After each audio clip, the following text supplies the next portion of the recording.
You're listening to Drive with Anna Vito on ABC Radio Canberra. What would you do? 1300 681 666 is the number to let me know about it.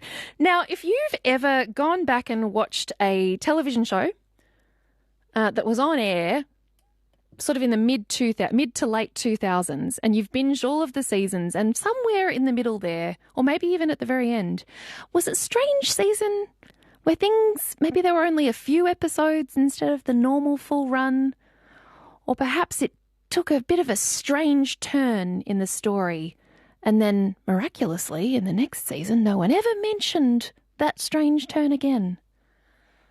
Well, whether you realised it or not, chances are you may have come across a season of television that was made during the 2007 writers' strike in Hollywood, where the writers literally stopped writing to try and fight for better pay and conditions. Shows like Heroes, Friday Night Lights pointed to as a couple of the examples where things really went off the rails during that period. Well, it could all be about to happen again. Thousands of film and television screenwriters in the US have walked off the job. They say they are not being adequately paid for their work, that they are seeing their salaries going backwards, in fact, despite huge profits in the streaming age.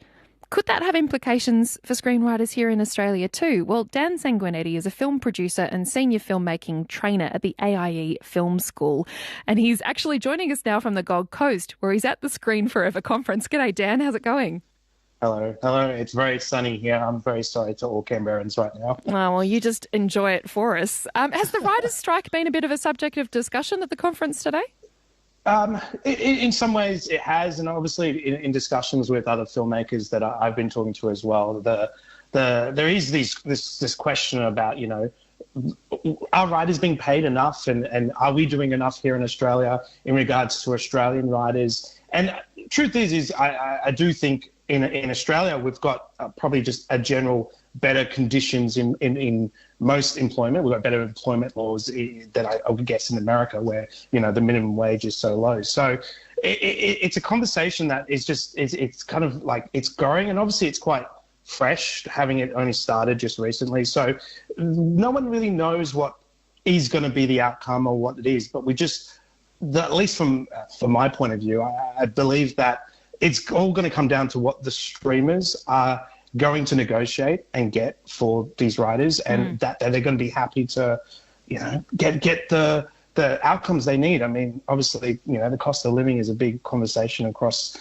you know, all industries and all people. And so it applies to the film industry too, you know, filmmakers, writers, you know, we're just people, right? You know, even though you've got these you know, incredibly talented people, particularly, you know, writing all our favorite shows, and they're like struggling to eat, struggling to pay their bills. And you would never think that while we sit on YouTube watching a ripped version of one of their shows or something like that. Like, it's a real thing, and this is probably where it's all led to.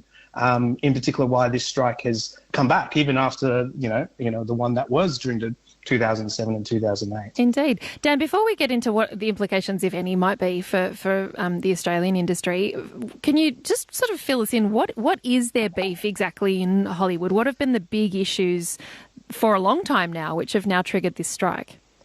I think, at least from what I'm reading online, and sort of just trying to understand myself, it is coming down to a lot of corporate decision making, I think, and the idea of profit and what is profit, and you know, and this idea of Hollywood sort of accounting, where money doesn't really exist when it does exist, and you know, where does the profit come from, and how is that sort of working together? The key thing here is, I think, when it comes to the streaming networks, you know, like you've got Netflix, you've got Disney, you've got HBO Now, I think it's called, and you know, and you pay your subscriptions, and that subscription goes somewhere, but it's not going to the writers, even though those who are running those companies are very wealthy and making a lot of money from those things.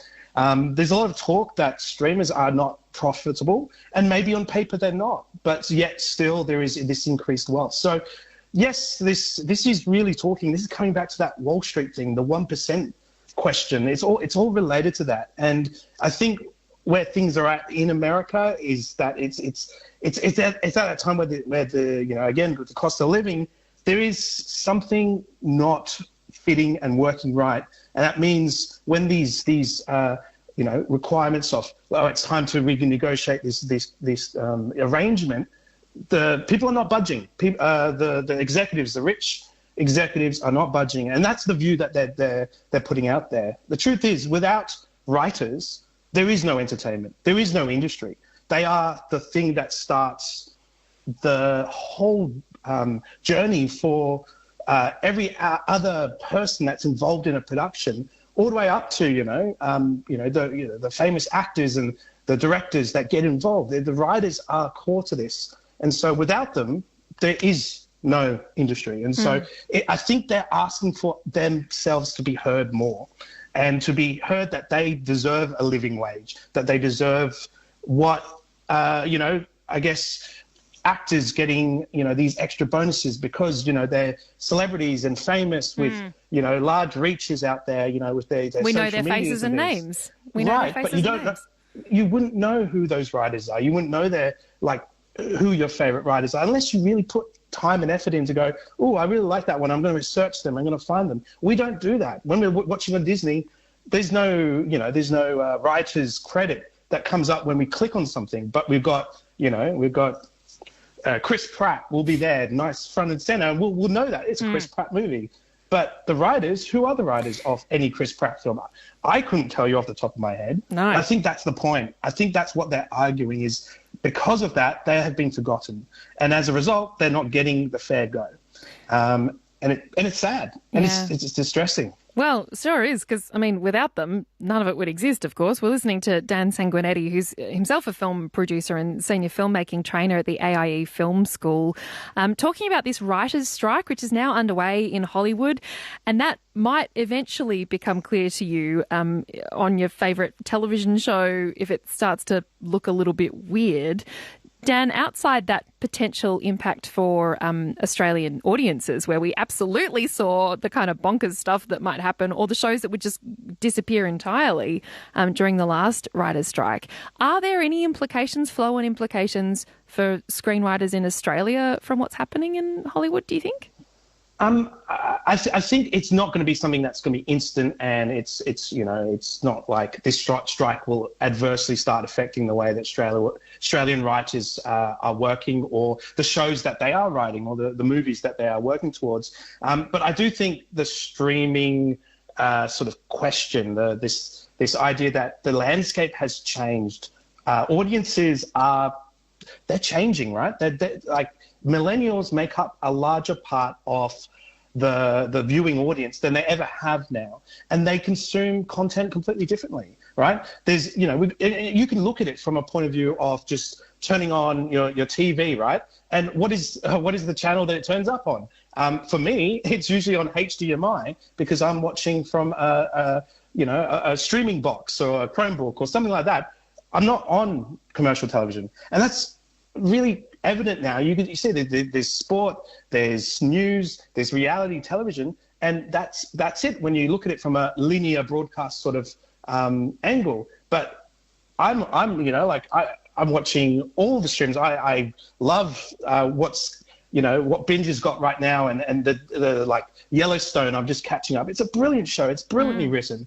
There's obviously Disney have I guess revolutionized things with the Star Wars saga, having all those, the Mandalorian TV shows and all that sort of thing. And that's what I'm watching. And that's, I'm not clicking on Channel 7 to watch the news there, or I'm not clicking on 10 to catch whatever's there, because that's just the way that I'm engaging, and that the other millennials are in that same space. And so the way that writers need to write will be changing. They'll be looking towards the streaming platforms and the way that the format is designed for in a streaming world and the way that content is created for that. Dan, speaking of that, I guess the other real unknown in many industries at the moment, including my own, is artificial intelligence and what this might mean. Is this something that's concerning for screenwriters as well? That there's this kind of who knows how complex it might get chatbot thing out there? Yeah, I mean, I've like looking again at the way that the reactions have been going with the writers' strike. There is genuine concern, and particularly because part of the Writers Guild's requests was that something was put into the contracts regarding how AI can be used by these large, multinational companies that are producing these shows, right? I personally. I'm not too as worried. I am been using AI type tools a little bit to experiment, to understand it a bit better.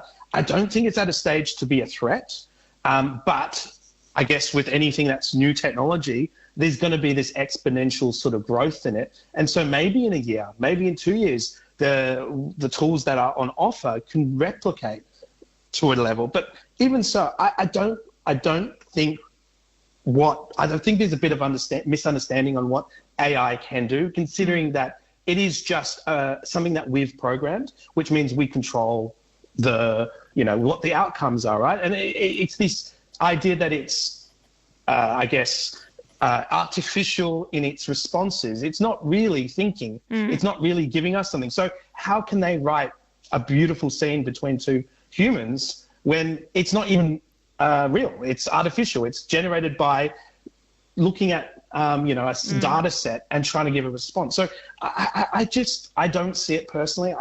I would, obviously from a movie storytelling point of view, would make a great script, but I don't see it just yet. And it's going to be a number of years, but I guess we have to have the discussion. Yeah. And that discussion will drive that to perhaps not ever get to that point. We might, hold it back purposely because we don't want it to be able to generate entire scripts that is as good as a Oscar-winning film, right? Yeah, really interesting times ahead, I reckon. Dan, thank you so much for making some time for us. No worries. Thanks for having me. Thank you so much. Dan Sanguinetti, film producer, Canberra film producer and senior filmmaking trainer at the AIE Film School on the writers' strike now underway in Hollywood.